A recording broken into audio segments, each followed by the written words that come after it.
Hello, so let's write the code for the longest common subsequence. So I have declared a function of longest common subsequence which is returning int as a length of the longest common subsequence. Okay, so we will take the variable n which will store the length of the string 1, and I will take m as variable which will store the length of string 2, and then I will declare one vector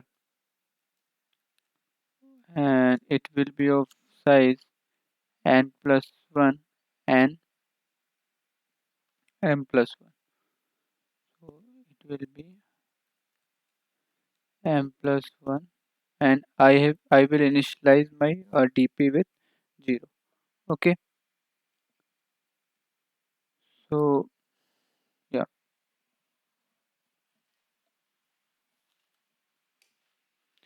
so now what I will do is now I will iterate over the matrix that I have created. So it will be loop from 1 to n, then for int j equals to 1, j equals to m, j plus plus. Okay, now what we will do is we will check if letter present at ith index is equals to jth index.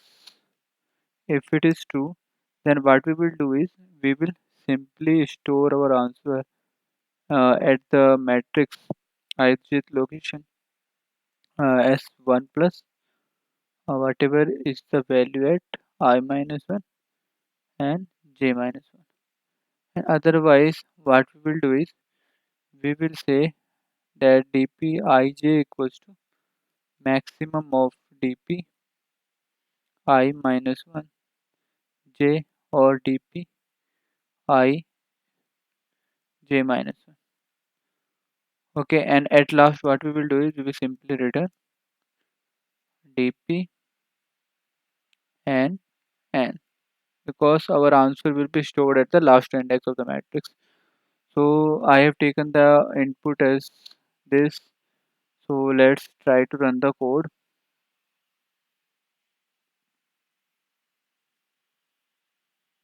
So I can say that we can see that our output is 4. So 4 is the length of the longest common subsequence. But how we can further improve this code? Uh, when I was telling you about this matrix, and when we were building this matrix, then when I was filling this row, then we were using only the previous row. So and we were not using any other row. So at the time of filling the current row, I need the previous row.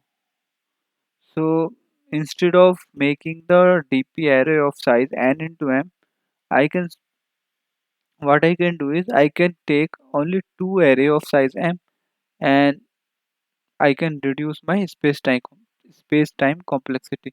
So how we can do is what we will do is I instead of creating this 2D array, I will create single dimensional array.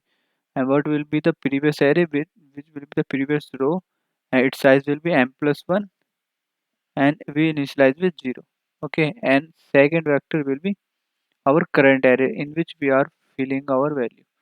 So it will be also of size m plus 1, and we will initialize with 0. And what we will do is then here we will check if string 1 I is equals to a string 2 j. Then what we will do is we will say uh, our current of j equals to 1 plus our element which is present at the previous row at the index I minus 1 or j minus 1.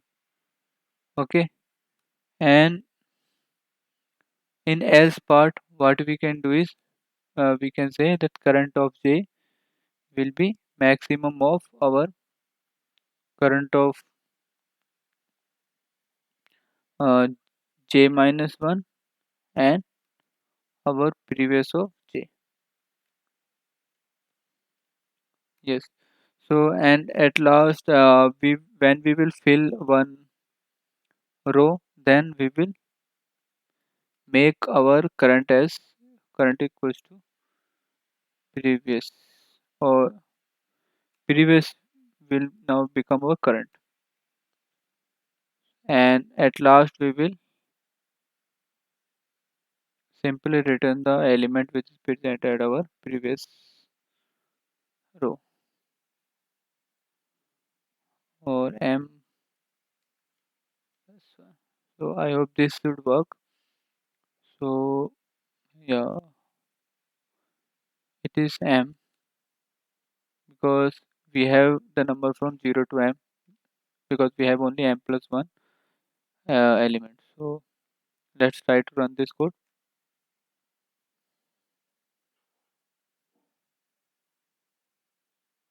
So we can say that our answer is 4. So what I am doing is here is that instead of taking the 2D array, I am saying that I will take only two array. This will be my previous and this will be my current. When I am filling this value, say that I am filling this value. So what would be the possible cell that I am requiring? Either this or this. So this will be nothing but, if this is and this is the jth index, then this will be previous of j minus 1, this will be previous of j, and this will be current of j minus 1. And when we will fill this all value, then this will become my previous. Okay, so this is the task that I am doing in my C++ code. Here I am making previous as our current. So that's all. I hope that you understood the longest common subsequence problem, and in the next video we will discuss more problem.